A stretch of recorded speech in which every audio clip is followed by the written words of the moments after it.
Here is another cheating podcast story about the possible dangers of letting your wife go on vacation without you and letting her go along with her girlfriends. I can't believe she would do this to me. I couldn't get off work and my wife didn't want to reschedule the trip. So she went on vacation in Hawaii with two of her girlfriends. Hey, my name is Malik and I wanted to share my story about my wife's infidelity. I never imagined we'd have any issues in our marriage, but things recently shifted and I'm wondering if something was bubbling under the surface the whole time. On the outside, it seemed like everything was going okay. We went on romantic date, traveled all over and just generally seemed like a happy married couple. But now it's clear that there were underlying issues and resentment between us that I was not aware of, which makes me angry at why we couldn't smooth it out earlier. My wife and I don't have any kids, and after years of attempting to bring children into our lives, my wife's dreams have been left unfulfilled. She has been struggling with depression ever since her body decided it wasn't able to bear children, even though we are both successful in our careers. That doesn't minimize the pain she has experienced from her inability to experience motherhood. It has certainly taken a toll on our relationship over the years, and I am pissed that something so out of our control can cause this much harm. We both recognize that communication was an area we needed to strengthen in our relationship. So when my wife proposed going on a trip to Hawaii with her girlfriends instead of rescheduling it for the two of us, I felt a wave of frustration. The heated discussion which followed exposed my failing attempts to communicate my concerns clearly and compassionately. She basically indicated the hell with me. She was going to Hawaii without me. I am honestly baffled as to why this happened after that heated discussion about going on the trip to Hawaii. And then suddenly our relationship hit a speed bump. She became distant overnight, which is so unlike her that it almost seemed like she had flipped a switch after 10 years of being together. I know my wife's characteristics and ways of behaving, and this was completely out of the ordinary. It was almost like I didn't know who she was anymore.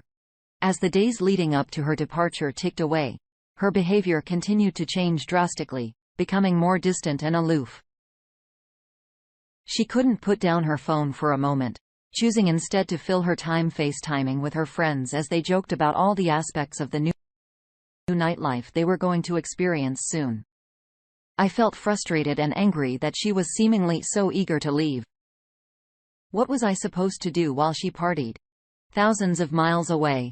The day my wife left for Hawaii, she hugged me and kissed me goodbye like everything was normal. She even told me she loved me, but I felt anything but normal.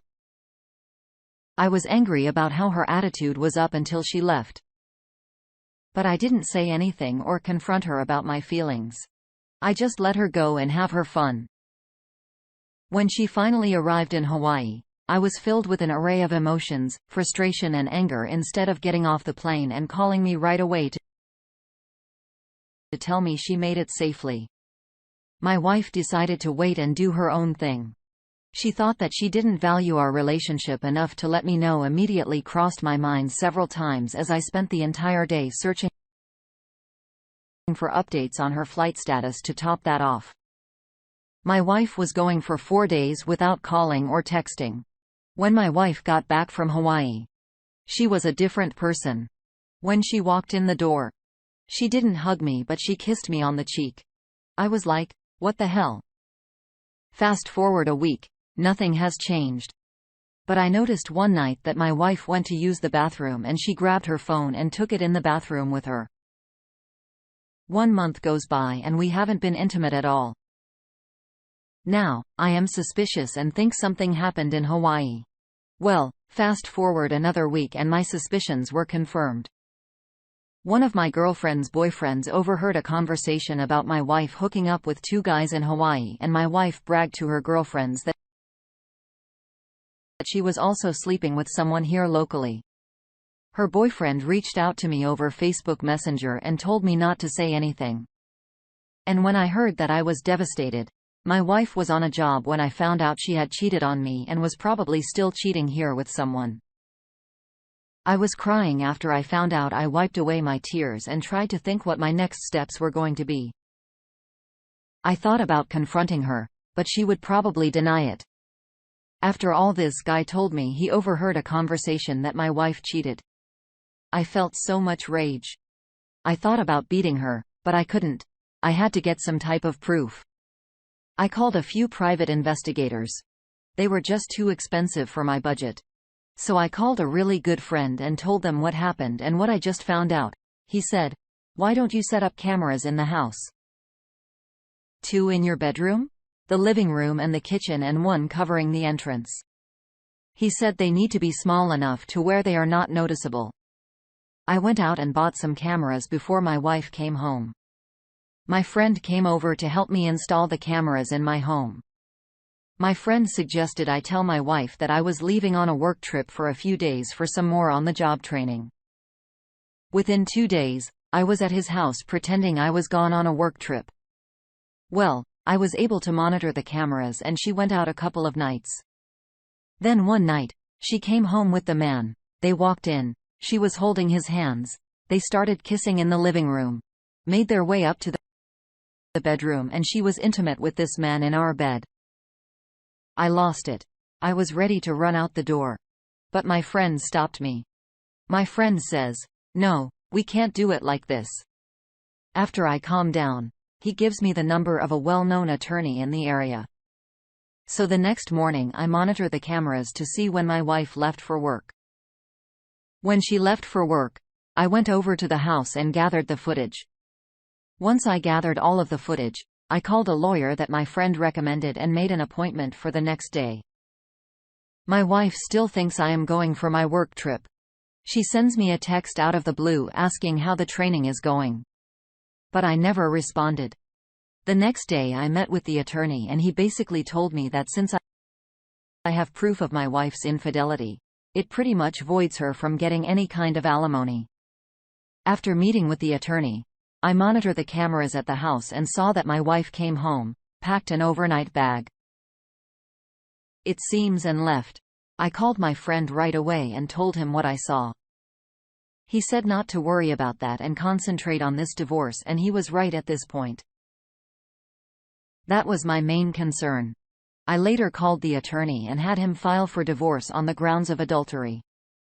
The attorney asked me, did I know about my wife's finances? I told the attorney that my wife owns her own interior decorating business. I said she made $95,000 last year and I made $65,000. He asked me, did I want to try for alimony?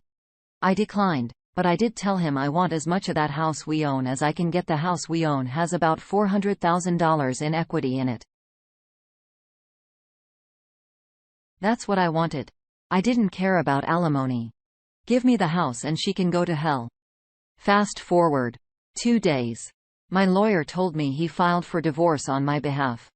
And I went back to my friend's place. Another week goes by and my wife is wondering where I am and wherever she went that day. When she packed the bag, I am assuming she went to her PS house, but no one knows. Fast forward 2 weeks and my wife and I seem like strangers. By the way, I haven't slept in the bed with her either. I have been sleeping in the guest bedroom. And my friend told me, as well as the attorney, to not sleep with her. Another week passes. And my attorney reaches out to me and says that my soon-to-be ex-wife will be served soon. 4 weeks later, my wife was served at home while I was at work. She just happened to be at home that day. I get a barrage of phone calls, text messages, you name it. Well, that prompted her to get her own attorney and the war started. We go back and forth about the house and I basically told my attorney, I am not giving up the house without a fight up until the date of the divorce hearing. My wife was on a table calling me names, berating me, saying she was glad she cheated, and all kinds of hateful and nasty things at court. My lawyer did his thing in the end. The judge told us when the house was sold, I would get 75% of the equity. And my ex-wife would get 25% of the equity. The house had $400,000 in equity. She would get $100,000 and I get the rest. But the judge let her stay in the house until it was sold. and I just stayed at my friend's house. The house was only on the market for 3 weeks before it sold. My ex-wife got her $100,000 in cash and I took the rest. This was heartbreaking for me only because her mental shift was sudden and she wasn't the same person anymore. It was horrifying to see about a month after we sold the house. My friend said he saw my ex-wife at a baseball game with some guy who looked like he was on drugs. He said, "Man, the guy she was with looked horrible and she didn't look good either." Then the strangest thing happened. This woman called me, left a voicemail crying, apologizing and asking, "Can we try again?" Well, I did not respond to her at all. I didn't block her number every time she called or text. I just deleted it. She did this for almost a month until I decided to just change my number. This is too long already. I want to thank Tony for allowing me to share my story. In my opinion, this man is kind of lucky. The reason I say that he had this one person, this one other human, his friend who stopped him from probably resorting to violence and inflicting harm on his wife. He would have lost his freedom, lost out on pocketing over $250,000 from the sale of his home. As I always say, try not to resort to violence in your relationship. It's never ever going to end well for you. If you are the one initiating it, control your temper and do it the right way.